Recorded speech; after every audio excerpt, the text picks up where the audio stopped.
A gente conversa agora com o cientista social, professor do Mackenzie, que sempre participa aqui com a gente, Rodrigo Prando. Rodrigo, muito bom dia para você. E aí, o que você acha desse corre-corre dos políticos em torno da aprovação da reforma política, que tem o objetivo claro de criar esse fundo para que os partidos consigam fazer campanha? Bom dia para você. Bom dia, Marcela. Bom dia aos telespectadores do Link Record News.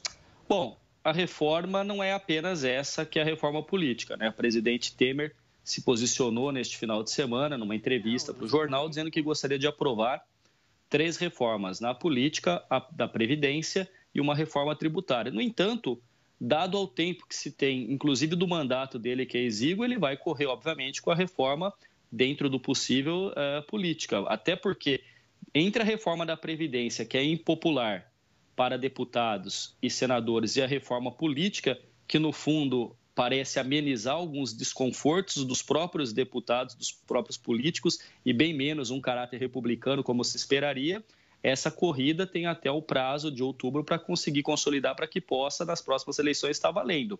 É óbvio que se a gente for imaginar que a Câmara dos Deputados estaria pensando numa reforma para o bem da República e melhorar a qualidade da própria representatividade, seria um caso. Mas eu penso que não é bem esse caso, né? É uma reforma muito mais casuística, que me parece. Tá certo. Agora, eu queria abordar com você, Rodrigo, aqui a Tainá falando, a questão do sistema eleitoral previsto para depois de 2018. Essa emenda sugere que o sistema seja, então, misto. O que você acha disso? Há críticas também a especialistas dizendo que isso pode aumentar o número de deputados e reduzir a representatividade. Qual é a sua opinião sobre essa mudança no sistema eleitoral, Rodrigo? Toda mudança tem que ser pensada e tem que ser tratada não apenas com políticos. Eu acho assim, tem uma frase há muito tempo que eu repito, né? Toda reforma política e toda discussão política, por ser política e tão importante, não pode ficar nas mãos dos políticos. Não existe e não existirá um consenso de qual é a melhor forma. Se é o distritão, se é lista fechada, se é um distrito misto, enfim, se parte do voto é na lista e parte aberta, ou seja, a gente tem que pensar o seguinte: o momento para discutir isso é agora ou vai ser depois? Então, eu acho que assim, a questão é pensar hoje, menos nesta questão aí do distrito, do distritão, se vai ser misto, mas pensar efetivamente, os partidos políticos hoje conseguem dar a representatividade que a democracia contemporânea exige? Uma sociedade que hoje é conectada em rede, em que as pessoas estão participando ativamente, tem apenas na representação partidária e por partidos políticos a forma de serem representados?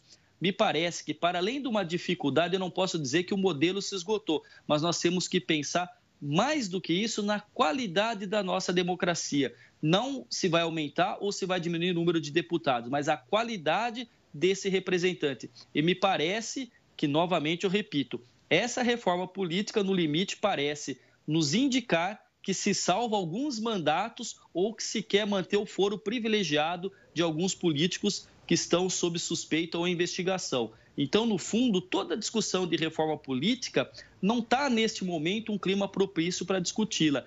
Há que se ressaltar que não há modelo. Muitas pessoas vão falar, olha, o modelo alemão é muito melhor.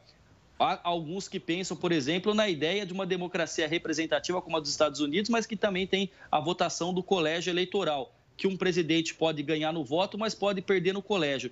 No fundo, não há um consenso entre nenhum dos especialistas de qual o melhor modelo. Cada um deles tem os seus prós e contras.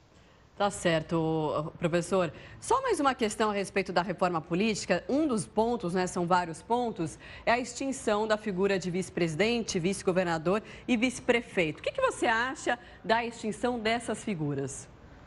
Não, se com essas figuras já está difícil, imagina num impeachment, por exemplo, ou num crime de responsabilidade, como foi o impeachment, o afastamento de Dilma, ou agora na denúncia, né, do presidente Michel Temer por corrupção passiva, na ausência, então, como vai ser a linha sucessória?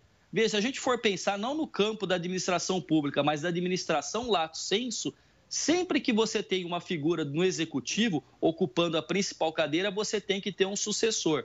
Cabe muitas vezes pensar se esse vice-presidente e esse sucessor é um parceiro dentro da coalizão ou se ele é um inimigo. Se a gente for retroceder um pouquinho, nós podemos pensar que tanto Lula quanto Fernando Henrique tiveram nos seus vice-presidentes bons parceiros de articulação política. Dilma não conseguiu isso com Temer, e Temer hoje não tem sucessor. Então, na possibilidade do afastamento de Temer, que se ventilou há pouco, todo mundo ficou empolvoroso. Rodrigo Maia é alguém que também permanece sob suspeita por conta de investigações. O presidente do Senado, a mesma coisa. Então, me parece descabida essa ideia de tirar a figura do vice-presidente, ou do vice-prefeito, ou do vice-governador.